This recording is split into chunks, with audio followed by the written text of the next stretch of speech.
information behind my back.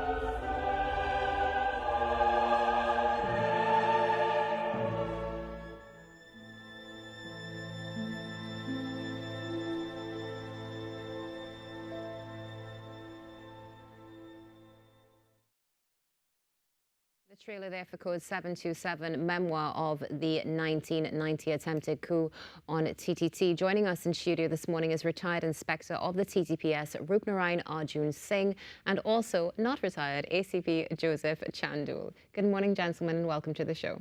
Good morning to you, Mom. It's a pleasure to have both of you with us this morning. How are you feeling this morning? Let's start with you. Good. Fine this morning, you know. Wonderful. Yeah, it's nice to be here, you know. In tribute to TTT, the two reporters in those days, Mr. Dominic Kalipasad and June P. Madera, who were held hostage, they did a wonderful job for the country in keeping the country calm and updating, especially police officers, families who were looking for their loved ones to return, and they're not seeing them coming home. Yeah. At the time the shift changed, who died, who were injured. So TTT did a wonderful job at that time in 1990. So I think everybody who was involved definitely did the best they could and a wonderful job at keeping as much calm as possible. But we would love to get into that just a little bit later. So let's start with ACP Chandul. Good morning again and welcome to the show. Thank you for having us. How does it feel to work on this project? It was one, long time coming, and two, it was hearing the stories of my colleagues that I didn't realize it happened at the time because I was elsewhere. It really was an emotional experience for me, and I can't, the depth of the tragedy that happened really didn't sink in until we started Code 727. And this is why this is so critical at this point in time, because it's really a case of, you know, we see things on television, we hear people talk about it, but it's only when you get to sit with somebody face to face who has experienced it, whether it be from the tragic events that happened to such things as looting, which we see actually displayed in some of the images here, and how it adversely affected people for generations. So let's talk about this, Inspector Arjun. Can I call you Inspector Arjun? Yeah. Okay. Arjun Singh, rather. Yeah. What was it like for you to work on this project after having been a part of this? You mean after the event? Yeah. Well, firstly, there were emotional damage for officers who were involved in the actual day when the first shot were fired. Because anyone who said they weren't scared of or had fear, they need to see a doctor, because anytime something like that happens, the fear must comes into you at some point in time, and then you compose yourself and you do what you have to do. And after the event, well, there was nothing done per se, except, well, in the recent past, we had the audiovisual department of TTPS get into the depth of this thing. And they did a wonderful job, because there were a lot of narratives, and they had to have evidence to get the thing right and put it in its proper perspective. So yes, doing that, it helps. Yeah. It did help, because trauma doesn't go away. It is locked in a room in your brain, and it's then, like when tomorrow comes, it begins to bring out, you know, the events begin to unfold, and it's emotional, you know. It don't go away. It is always there. But as I said, you know, it's sad that people did not get the redress that they should have gotten, or whatever it was, you know, and we have people who are still physically being suffered right now. And I speak about one person called Mr. Robinson Driver, Mr. Tong. He had lost a leg, you know, and he is a very brave man, and we talk every week, because this event gets us very closely knitted, and he will have his aches and pains, and, you know, so it was a trying time, and we hope that thing like this does not reoccur, and it all depends on those in authority to have the proper intelligence and to act accordingly and that kind of thing, because it is not an easy thing, because where your country almost went into a different state beyond democracy. And to be very frank with you, ma'am, we don't know what the outcome would have been. We could have been speaking Arabic today. We don't know. And don't tell me, well, we have the army and we have the police and we have the guns. All over the world, in every continent, you have where countries are suffering the same fate. Even countries where you have state-sponsored terrorism. So we have to be very, very mindful of that. And the army and the police did a wonderful job by pulling this country back into democracy, right? We did not, it was an attempted coup and we did well. There were events that unfold and it's sad, but at the same time, the way the world is evolving now, anything is possible. When you look at America, January 6th, right? Right up the road there. So, and it is after 1990, a lot of things happened. 1990, 1994, they attempted to bring down the World Trade Center. Then 2001, they did bring it down.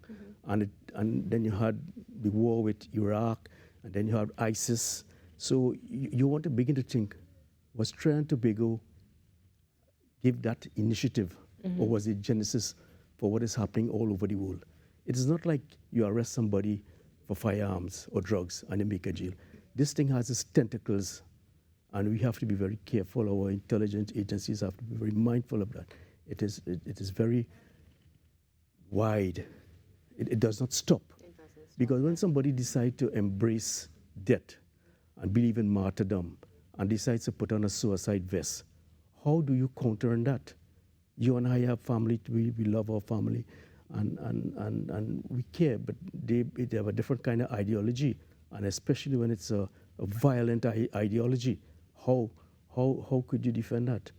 So you see, we always have to be very mindful of our democracy and very grateful for being in a country where we have this stability, like unlike other countries.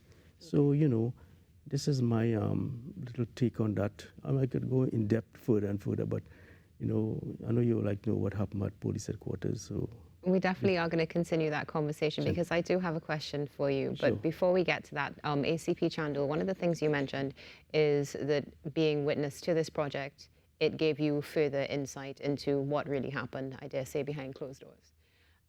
Do you think that this is going to open the eyes of the public even more as to the harsh reality of 1990?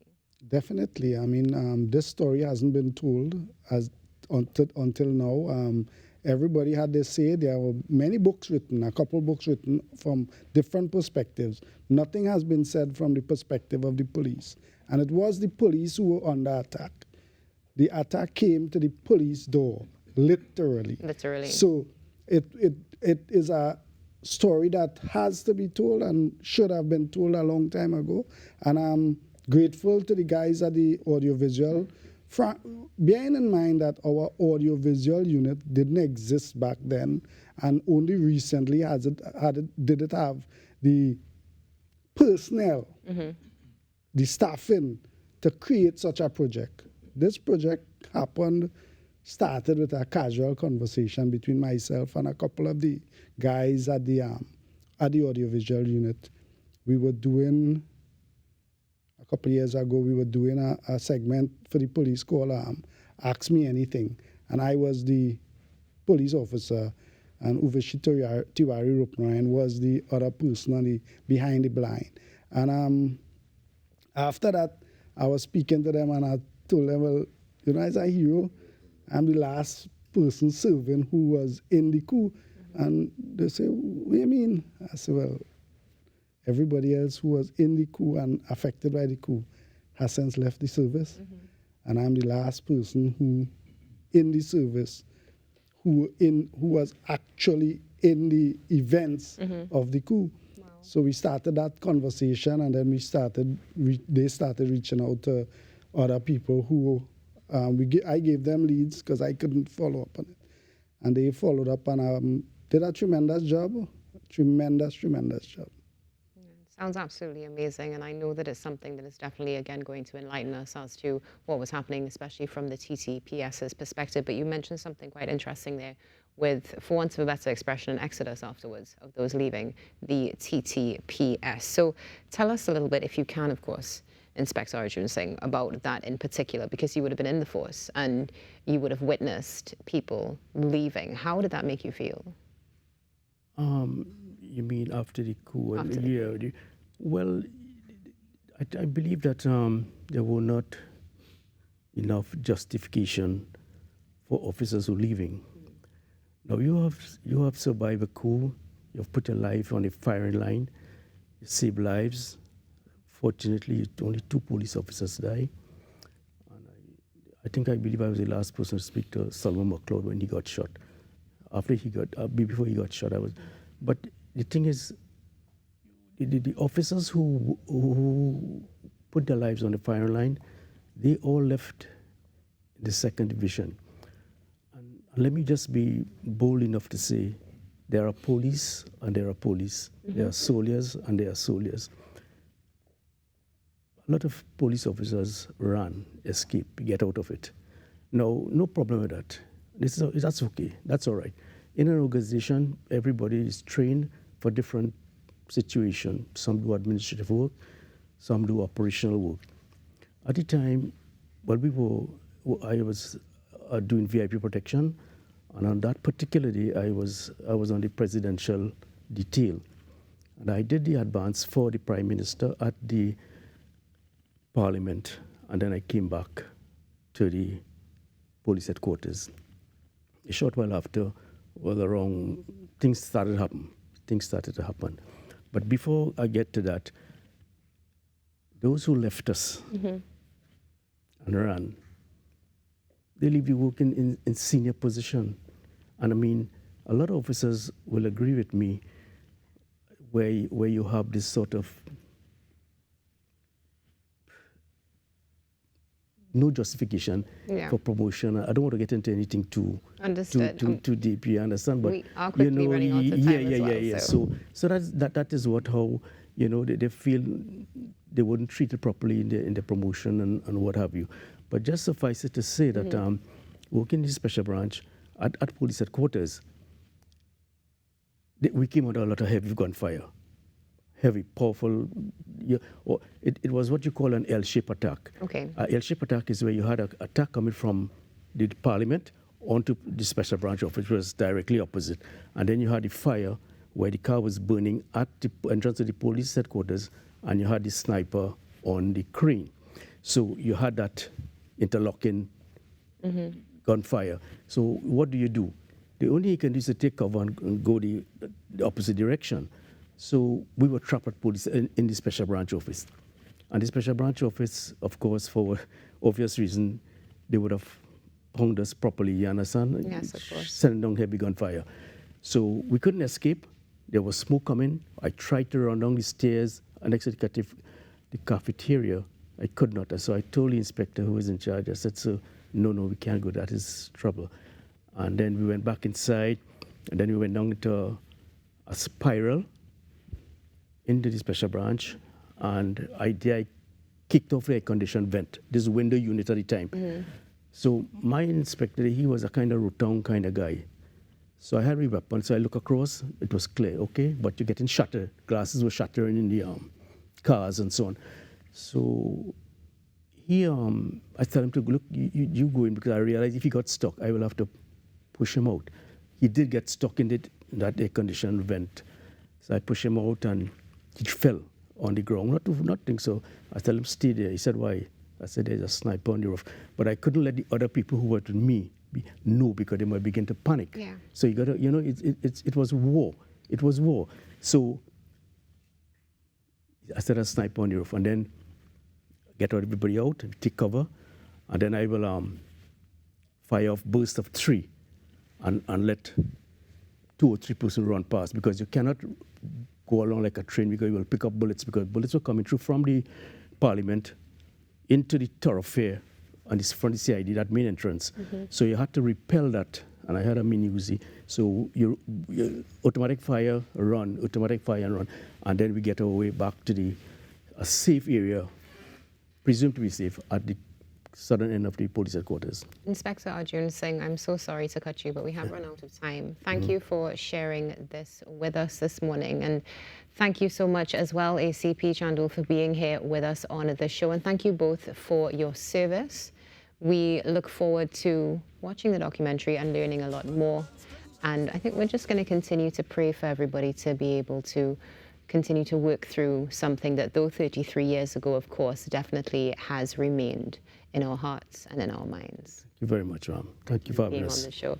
Trinidad and Tobago Code 727 Memoir of the Coup is going to be airing tomorrow evening, which is the anniversary at 7:30 p.m. right here on TTT. Thanks again, of course, to both ACP and retired inspector for being with us on the show. And stay tuned, because there's more coming up in a few moments. Until a man opened the door and showed us our